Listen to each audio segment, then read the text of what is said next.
ต่อแขนเราเลยนะเอาซาโอ้ยเลือดไม่ใส่ยาจิ้มใส่ร้านถ้าขับมาคู่มีแห้งมือนี้เป็นมือสันวันนี้เป็นวันของข้าวดอกคือนั่งแต้มท้องภาวดีมือนี้วันนี้นั่งท่านสมบอกจากของภาวดีมือนี้วันนี้สิวนอเสือน้ำสกุลภาวดีมือนี้วันนี้คุณพรุ่งออกอาบศึกษาภาวดีมือนี้วันนี้ทำนาน้ำไปพบดอกผมมองภาวดีมือนี้วันนี้หมอสิงสอบภาษาเขตภาวดีมือนี้วันนี้พาเวทลาดาปาไม้ไปสู่ปาประเสริฐไส้ภาวดีมือนี้วันนี้ข่าวขึ้นไส้ขึ้นสู่ห้องลาภาวดีมือนี้วันนี้ข่าวมาขึ้นอันแต่เดือนคำภาวดีมือนี้วันนี้หมอสีน้ำสู่พ่อยถูกหยาภาวดีมือนี้วันนี้หมอสู่แห่สู่ห้องสู่ใครหมอใจบังเอาของหมอที่ก่อนกินเหล่าภาวะมือนี้แม่มือตกมือนี้แม่มือง่ามมือนี้แม่วาร่างท่านแก้วสารวงคงคำนั่นแหละแก้วไหลข่าวลางโค้งมาคุ้มคำเหมือนท่านขึ้นในนอความสุขบ่ให้มีความดีจริงลางเขาเต้นตึงอาอ้อต่อเดื้อนั่งเด้อเอาจนเมื่อไอ้ที่อุ้ยขอให้ได้ดังเบาสมสิ่งปรารถนาได้เด้อไม่คำไหลลำมากคือน้ำทำการไหลฟอกตาผู้รับได้สมน้ำน้ำอาสมให้แก่แก่ของว่าไม่ใช่ทอไปทางใต้มีผู้สวยเลือไปทางเหนือมีผู้สดสวยดอกไม้แต่เปิดเทียบแยกกันมาไต่เต่าทั้งผู้เฒ่าและพันอันทั้งสาวงามและเด็กคุณน้อย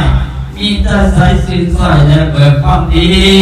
ที่กระทำดีที่หักเอาเพื่อนขอนเต็มเจ้าทั้งลุงเต่ามาปองผ่อนม้วนมาคุณกับเพื่อนท่านหลังใหม่มาถนอมอยู่สืบสานสินสอดอยู่สบายจะติดต่อไปเหตุบ่อยมีผ้ามามีตอบผูกพี่น้องเขาแก่ทั้งหมดไปในเมื่อพระนครนี่แหละได้มาอุบสู้อยู่ดูดตื่นเดือนใหม่ได้นำข้อปัดข้อฝันธนาเมื่อกวัน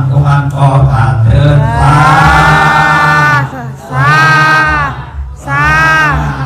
ขำพูนเด้อบ่หน่อยสน้อยเอ้ยก่อนมันอยู่ดังหน่อยเด้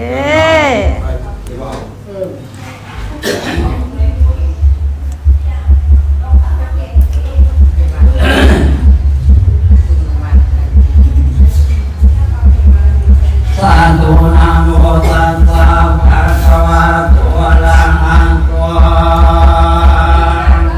สัมมาสัมพุทธัสสะนะโมตัสสะภะคะวะโตอะระหะโตสัมมาสัมพุทธัสสะนะโมตัสสะภะคะวะโตอะระหะโตสัมมาสัมพุทธัสสะ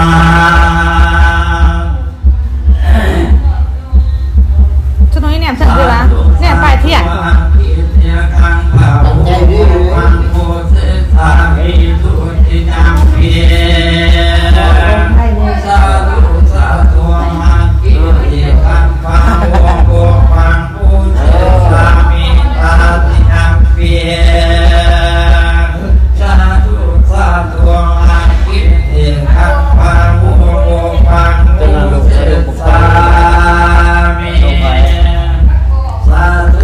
คำพูนเด้อเงินไหลนองไหลทองไหลมานอนรับฟันดีมีสูงมีใสมีแต่ความสุขเด้อ